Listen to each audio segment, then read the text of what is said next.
My brother smirked and said in front of the whole family, "Get a real job. Everyone knows you're just glorifying what you do." So I responded, "Do you realize your company would be in serious trouble if I quit? I, 32 male, and my twin brother Liam, 32 male, couldn't be more different if we tried."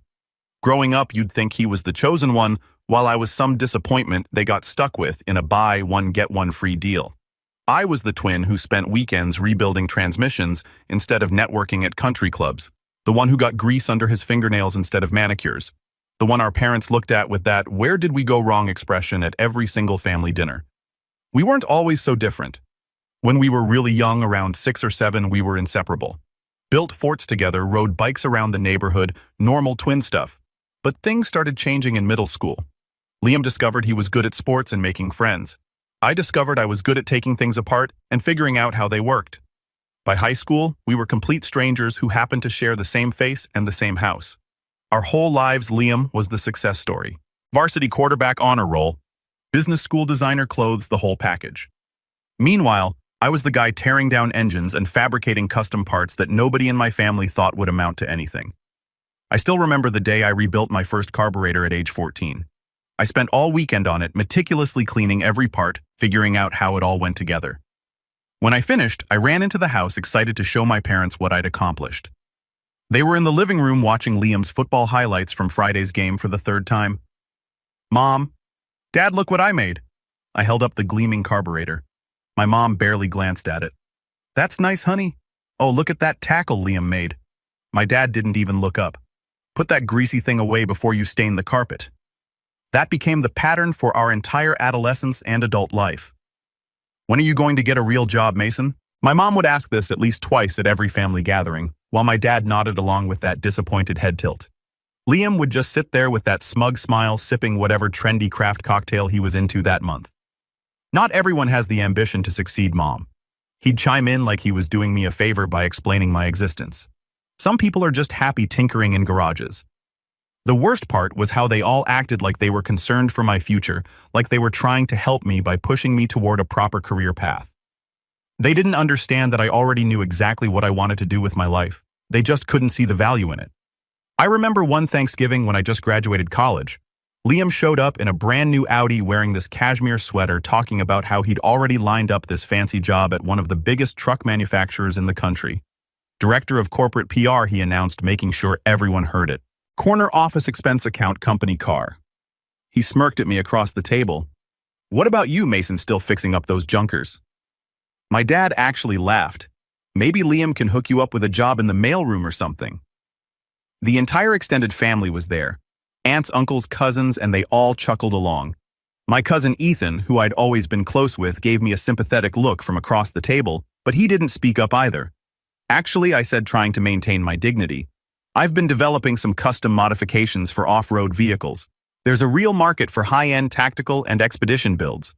Aunt Cheryl patted my hand condescendingly. "That's nice, dear, but wouldn't you rather have job security benefits, a retirement plan?" "Mason's just going through a phase," my mother said, as if I wasn't sitting right there. "He'll come around when he gets tired of getting his hands dirty." That cut deep, but I just shrugged and kept eating. Let them think what they wanted. I had plans they couldn't even comprehend. That night, after everyone had gone home, I sat in my garage looking at the prototype suspension system I'd been developing. It was innovative. I knew it was. It could handle terrain that would destroy standard factory equipment. I'd already shown it to a few serious off-roaders who were impressed. There was something here, something real. Even if my family couldn't see it, I made a decision that night. I wouldn't waste energy trying to convince them of my worth. I'd just build something so undeniably successful, they'd have to acknowledge it or not. Either way, I'd know what I'd accomplished. So right after college, me and my boy Wyatt started talent expeditions out of my garage in Pinterest. We focused on high-end tactical and overland vehicle modifications, turning regular 4x4s into apocalypse-ready beasts that could handle anything from Moab's trails to military deployment zones. We didn't have investors or daddy's connections, just pure mechanical knowledge, engineering skills, and a vision for builds that nobody else was doing. Our first 6 months were brutal. 18-hour days living on ramen and energy drinks. I sold my car to buy equipment, maxed out credit cards for our first CNC machine. We slept on CS in the garage because we couldn't afford rent and building the business. I remember many nights lying awake on that uncomfortable cot, staring at the ceiling, wondering if I was making the biggest mistake of my life. Maybe my family was right. Maybe this was just a fantasy. During those early days, I went to one Sunday dinner at my parents' house. Liam was there talking about the executive retreat his company had just paid for in Aspen. Meanwhile, I had grease permanently embedded in my fingerprints and bags under my eyes from lack of sleep. My mom pulled me aside in the kitchen. "Honey, you look exhausted," she said, actual concern in her voice. "This garage business is running you into the ground. It's not too late to apply for a real position somewhere." Maybe Liam could. "I'm fine, Mom." I cut her off. "The business is just getting started. It takes time. But is it actually making any money?" Because it seems like I walked out of the kitchen before she could finish. I didn't go back for Sunday dinner for months after that. The first breakthrough came when we designed this modular roof rack system that could support a full camping setup while still being compatible with tactical gear. It solved a real problem that serious overlanders had. They needed equipment that could adapt to different scenarios without requiring a complete vehicle rebuild. The design was elegant but tough. Lightweight aircraft-grade aluminum with an innovative mounting system that could be reconfigured in minutes without tools. We'd spent countless hours perfecting it, testing it with ridiculous weight loads, until we were confident it wouldn't fail in the field. We posted some pictures online in a few overlanding forums. And suddenly, we had orders coming in not just from weekend warriors but from hardcore enthusiasts, professional expedition teams, and even a couple of military contractors. Our inbox was flooded with requests. And for the first time, I felt like we might actually make this work. Our first $10,000 order felt unreal. Wyatt and I stared at the email, then drove to the beach at midnight, drinking soda on his truck and planning everything we wanted to build. Not long after came the $45,000 order for a custom search and rescue vehicle. They found us through a forum post called With Doubts, and I hit them with footage of our gear getting punished in real-world conditions. 2 days later, the deal was sealed. We pulled an all-nighter sketching designs, laughing about how our professors said we'd never make it. Mine called my suspension system unrealistic, and now we were getting paid to build it. That job was rough. Mistakes, budget issues, barely any profit, but the final result blew them away. They posted it online, and within days, more teams reached out. By the end of year 1, we hired 3 fabricators and moved into a small shop. By year 3, we were in a 20,000-foot facility with 20 employees. I still remember walking through it, echoes bouncing off the walls, realizing we'd built something real. Through all of this, my family still acted like I was just playing around with trucks. They never asked about the business, never asked to see the shop, never showed a single ounce of interest or pride. I did try once around year 3 to share my success with them. We just landed our first government contract, a series of specialized border patrol vehicles designed for desert operations. It was a huge deal for us, worth over $2 million. The client had chosen us over 3 established companies with decades of experience because our designs were more innovative and effective. I called my parents that night, genuinely excited to share the news. "Hey, Mom, guess what? We just landed a massive contract with Border Patrol." There was a pause. "That's nice, honey. Did I tell you Liam got nominated for an industry award for his marketing campaign?" "No, you didn't," I said, deflated. "That's great. He's being flown to Chicago for the ceremony. They're putting him up in a 5-star hotel. I'm so proud of him. That's really something." I managed. "You should call and congratulate him." "Oh, and are you coming to Sunday dinner? Liam's bringing his new girlfriend. She's a pharmaceutical sales representative. Very successful." I made an excuse about being busy with work. After that, I stopped trying to share my accomplishments with them. At family gatherings, while Liam bragged about corporate retreats and executive lunches, I kept quiet about our military contracts, our expanding facilities, our growing client list. Why bother? They'd made up their minds about me long ago. Christmas dinner 2 years ago was a perfect example. We were all sitting around the table, my parents, Liam, me, and a few relatives. "Had lunch with the CFO today," Liam announced as he carved the turkey. "They're really grooming me for executive leadership." Mom beamed. "That's wonderful, honey. I always knew you were destined for the top." Dad raised his glass to Liam's continued success. Everyone clinked glasses while I silently took a bite of mashed potatoes. Then Mom turned to me. "Mason, sweetie, have you thought about going back to school? Maybe get an MBA like your brother. It's never too late to start a real career." I could feel everyone at the table waiting for my response, expecting me to admit that I'd wasted years of my life tinkering while Liam climbed the corporate ladder. I just smile and say, "I'm good with where I am, Mom." My Uncle Dave chuckled. Still fixing up trucks in your garage, huh? Well, I guess someone's got to do it. If they only knew I'd signed the lease on our third facility that morning. If they only knew our revenue had just passed $20 million for the year. If they only knew I'd been interviewed for a major industry magazine the previous week, but they didn't ask, so I didn't tell them. I just passed the gravy and changed the subject. What they didn't know that by year 5, my company had over 50 employees across 3 locations, pulling in over $30 million a year. We had military contracts, a killer team, and a custom-built testing facility where we pushed vehicles through every extreme condition you can think of. We weren't just in the game, we were setting the standard. But the real thing that they obviously didn't know is that one of our biggest clients, my brother Liam's company, the premium truck package they bragged about, our design, our build, our name behind it, he had no clue he was basically working for one of my clients. It started when one of their engineers saw our builds at a trade show and reached out. One meeting turned into a full-blown partnership. We handled the design and production. They slapped it on their trucks and marketed it like gold.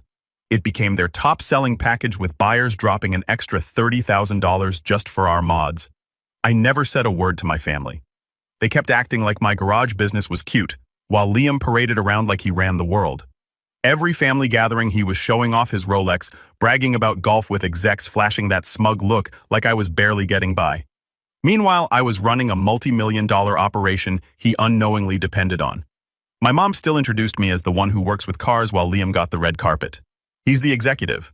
I could have set the record straight 100 times, but I didn't. Watching them stay clueless was its own kind of satisfying. But you should have seen how different our lives were. Liam's world was all conference rooms, PowerPoints, and kissing executive backside. Everything was about appearance. The right watch, the right address, the right vacation photos for Instagram. Every time we'd see each other, he'd flash his Rolex or drop hints about his country club membership or the celebrity he met at some charity gala. Always with that look that I've made it and you haven't look. He lived in a luxury high-rise downtown with floor-to-ceiling windows and a concierge. He drove a new car every 2 years, always something German and expensive. His wardrobe was full of tailored suits and designer casual wear. He took vacations to places that looked good in photos. His entire life was curated for external validation. I lived differently. I bought a modest house on 5 acres outside the city where I could have a massive workshop and test vehicles without neighbors complaining. I still drove my restored 1978 Bronco most days, though I had a few other project vehicles. My closet was full of worn jeans, work boots, and t-shirts with the occasional button-down for meetings. My vacations were spent in places like Moab, Baja, and the Rubicon Trail, testing new designs in real-world conditions and connecting with the overlanding community. My world was raw and real. Welding sparks, motor oil, rock music, and a team of tatted-up builders and ex-military engineers pushing gear to its limits. Mornings were for design, afternoons for prototyping, evenings for testing, hard work, non-stop problem-solving. I came home wrecked, but fired up already thinking about the next build. There was this one time Liam stopped by the shop, the only time he ever came by. It was year 3 and we just moved into our first real facility. He showed up unannounced in his pressed slacks and button-down, looking wildly out of place. I was in the middle of testing a new roll cage design with the team. We had the frame mounted on our hydraulic press, applying thousands of pounds of pressure to find the weak points. The shop was loud with machinery music playing over the speakers and the team shouting measurements to each other. I was covered in metal dust and sweat, completely in my element. "So this is your workshop," he said, like he was visiting a third world country. He couldn't even hide his disgust at the grease stains on the floor. He winced as the hydraulic press made a loud hissing noise.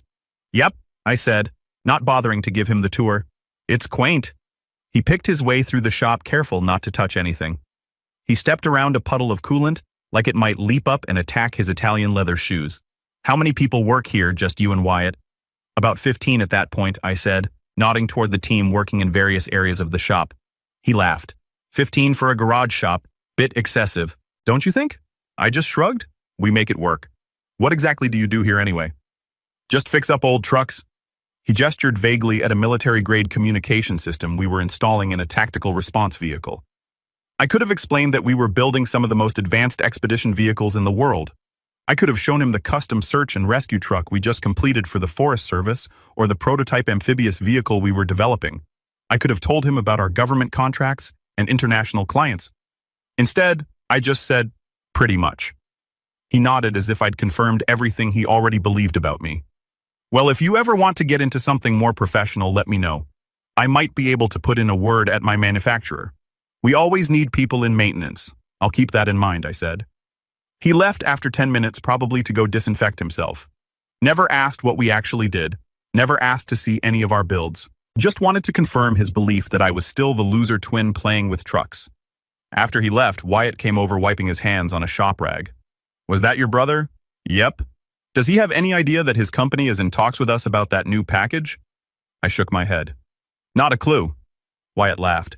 That's going to be an interesting conversation someday. If it ever happens, I said, I'm not convinced my family would notice if I built a rocket ship in the backyard. The irony. His manufacturer was becoming increasingly dependent on my innovations. The Talon Edition trucks were Ridgeline's hottest sellers, commanding premium prices and generating massive press. Liam even worked on the marketing campaign for them, bragging about how he was repositioning the brand toward the adventure lifestyle segment. At a family barbecue last summer, Liam couldn't stop talking about this amazing vendor that was revolutionizing their off-road lineup. Liam was mid-story again, holding court at the patio table like he always did. Drink in hand, sunglasses on, voice loud enough for every aunt, uncle, and second cousin to hear. These talent guys are next level. Real innovation. Military-grade stuff, not just hobbyist mods or backyard projects. This is engineering. I stood at the grill flipping burgers, already knowing where this was going.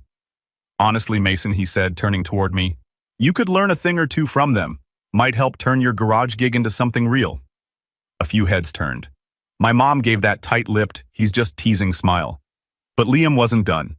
You've been doing whatever it is you do for years now. Still living out in Pinterest like it's some post-apocalyptic movie set. Still posting truck pics like anyone cares. Get your life together, man. You're a joke and everyone sees it but you. The whole table went awkwardly quiet. He chuckled as if that was somehow supposed to soften the blow. I mean, I say this out of love. You're my brother. But eventually the fantasies got to end. Real men have careers, offices, responsibilities. Mom finally piped in like she was offering support. Maybe Liam could help get your resume in shape, sweetie. They're looking for hands-on people in the service department. I just stared at the grill, the smell of charred meat mixing with burnt pride, and nodded once. Didn't say a word, let them laugh. The truth was already in motion. They just hadn't caught up to it yet. And I didn't plan to tell them or waste my energy on Liam. Although he keeps humiliating me, but I couldn't care less. And the world could deal with him. I could see it coming. But as talent grew, I found myself living in two separate worlds.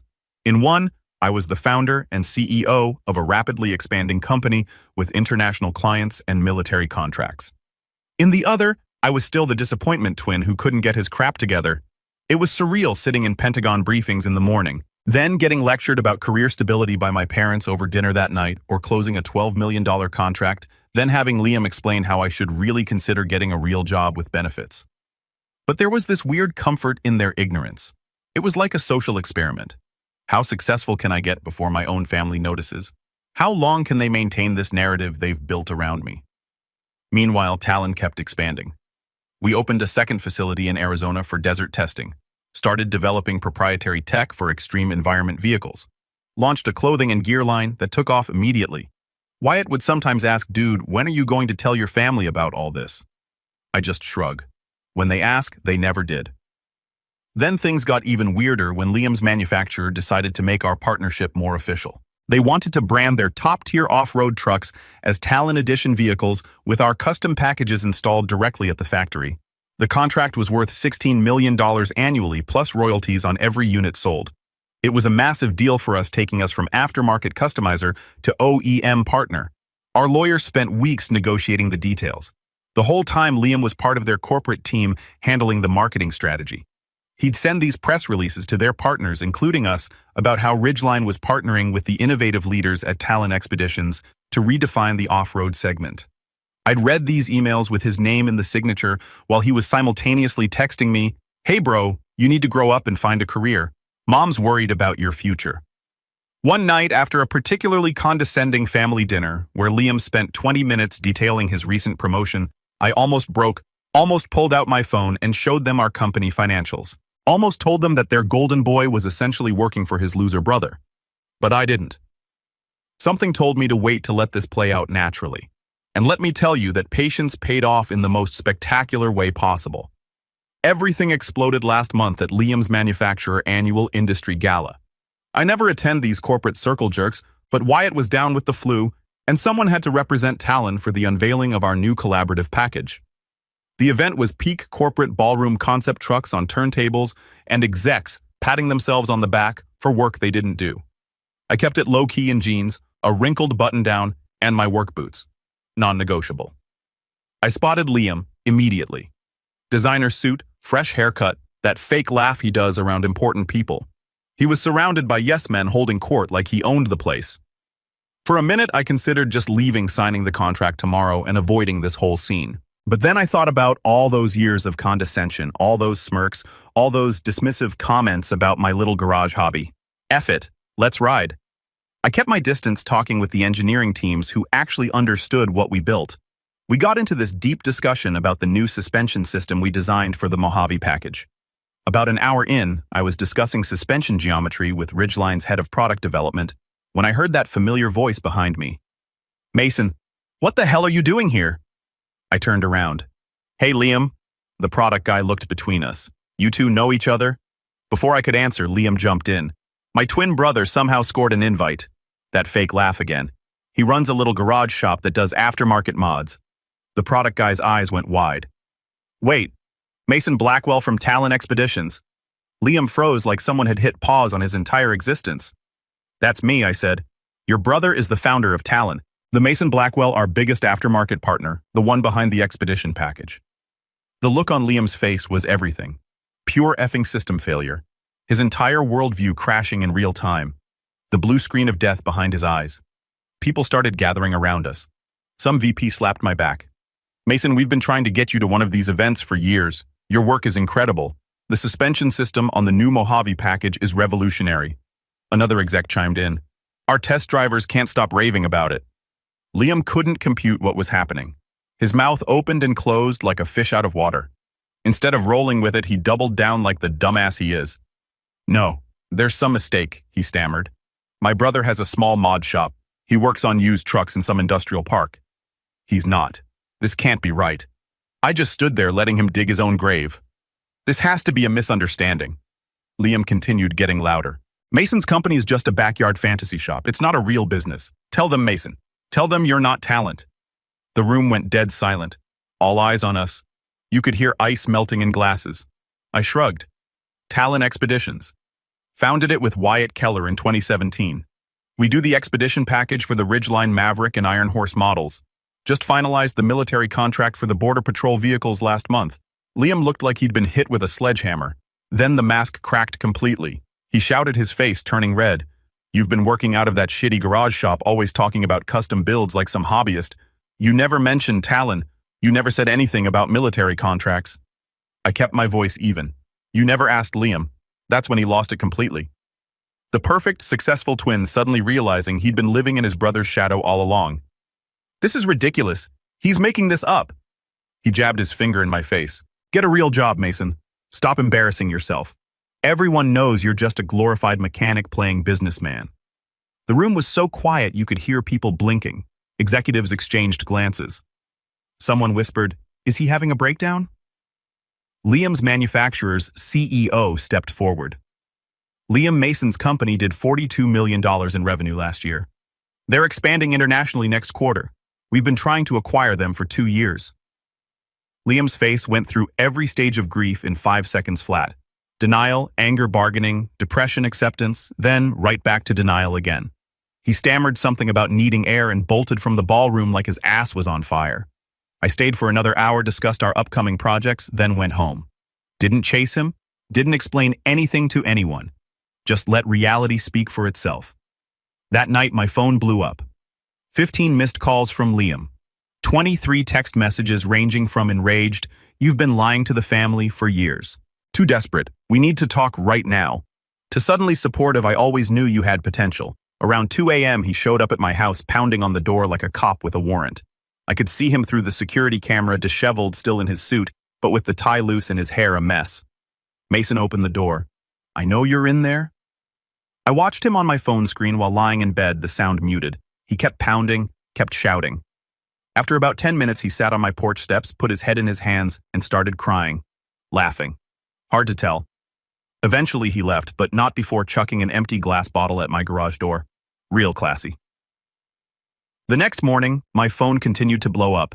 Texts, calls, voicemails. The whole family suddenly wanted to talk. Liam had gone straight to our parents' house from my place and had a complete meltdown telling them everything. My mom called sobbing, asking why I kept secrets from the family. My dad left this long message about being blindsided and how family shouldn't hide things from each other. Cousins I hadn't spoken to in years suddenly wanted to grab coffee. I let them all go to voicemail. I had a company to run and a plan to execute. Liam, in classic form, switched tactics, sent me this pathetic paragraph about how he always believed in me and was just trying to push me to be my best. Said we should use this opportunity to collaborate more directly. Even suggested I create a position for him at Talon to manage brand communications. The effing audacity. Like we could just erase years of him trashing on me because now he knew I had money. His next text was even better. Listen, bro, I know I've been hard on you, but that's what brothers do. Push each other to excel. Deep down, I always knew you were going to make it. Sure you did. Then came the threats. If you don't answer me, I'll come back to your house. We need to talk about how this affects the family. How this affects the family. How about how the family affected me for the last 15 years? How about the constant put-downs, the dismissal, the complete lack of interest or support? I didn't respond to any of it. Instead, I called an emergency meeting with our executive team at 7 a.m. By noon, we had drafted termination notices for our contract with Ridgeline Motors, effective immediately. By 2 p.m., our legal team had reviewed everything. By 4:00 p.m., the notices were delivered. No drama, no emotional scenes, just business. I did send one final email to the manufacturer's CEO with Liam CC. Let them know we were terminating all contracts effective immediately. A new partnership was already signed, and all our components would be pulled from their vehicles within 30 days. No explanations, no back and forth, just business. That same night, I blocked Liam's number, his socials, everything. Then I headed to the garage and spent a few hours wrenching on my Project Bronco. Cleared my head, slept better than I had in months. The fallout hit fast. Their stock dipped. Industry blogs jumped on the story. And within a week, word got out that Liam's entire PR department had been gutted. He was quietly demoted to some title with no real power. Lost the office, the perks, the shine. They stuck him by the copier and called it a role. Did I feel bad? Not for a second. This guy spent 3 decades talking down to me, cracking jokes at my expense, making sure everyone in the family knew he was the successful twin. Meanwhile, I was out there building something real, and he never once asked a genuine question about it. Of course, that's when the guilt parade started. My mom texted me saying Liam might lose his house, that his life was falling apart. I replied once he made his bed. Then came the soft invites. He wants to apologize. Come to dinner. I ignored them. Then came the fire. My dad called full yelling mode, accusing me of being immature and destroying my own brother. I let him rant, then said, "You've treated me like an afterthought for 32 years. You never asked about my business, never cared what I was building, and now that it's worth something, suddenly I'm relevant. Nah." Then I blocked his number too. A few weeks later, I was working late at the shop when my mom just showed up. Said the security guy recognized her from the pictures in my office. She looked around like she was seeing it all for the first time. The size of the place, the machines, the team's work up on the wall, all the stuff she never bothered to ask about. She asked why I never told them how big it had gotten. I told her straight up. They never asked, not once. I wasn't hiding anything. They just weren't looking. Then came the tears. She said Liam was falling apart drinking too much. His girlfriend left. Company pushing him out. Said he needed me. I laughed. He needs me now. Where was that energy when he was mocking my garage business in front of the whole family? She said he was just jealous that he felt stuck in a job he hated and took it out on me. Nice story, but I wasn't buying it. I told her the only way I'd even consider talking to him is if he looked me in the eye and admitted he spent years tearing me down because of his own insecurities, not because I was beneath him. She tried to hug me before she left. I stepped back. "We're family," she said. "We're related," I replied. "There's a difference." 3 months later, I got a certified letter from Liam's lawyer asking for financial help. Claimed my company's decision wrecked his life. Said I had a moral obligation to help. My legal team sent back a one-liner. "Get a real job." Last I heard, Liam's working at a small dealership in Idaho, writing service tickets. My parents sold their house and downsized, probably helping cover his bills. Not my problem. Meanwhile, we just crossed $75 million in revenue, locked in a 5-year military contract, and broke ground on my dream house, a mountain compound with a massive shop out back where I can build whatever I want, however I want. We've got 200 employees across 5 locations. Now we started a foundation that trains and hires veterans, plus a scholarship program for low-income kids who want to get into engineering and fabrication. People ask if I miss my family. Truth, I miss the idea of family. The version where they support you, believe in you, show interest in what you're building. But I never had that to begin with, so I didn't lose anything real. I've got a new family now, the team, the shop, the people who saw value in what I was doing from the start. That's real. That's loyalty. Here's what I've learned. Success doesn't just reveal who you are, it reveals who everyone else is too. Some people will never handle it when the one they look down on rises above them. They'll either pretend they always believed in you or try to pull you back down. Don't let them. Stop waiting for their approval. Stop thinking they'll ever give you what they never had the capacity for. Just build. Build well. Build loud if you want to. And when you're done, don't let them rewrite the past. Some bridges don't need rebuilding. Some doors are better left shut. And walking away, that's not weakness. That's peace.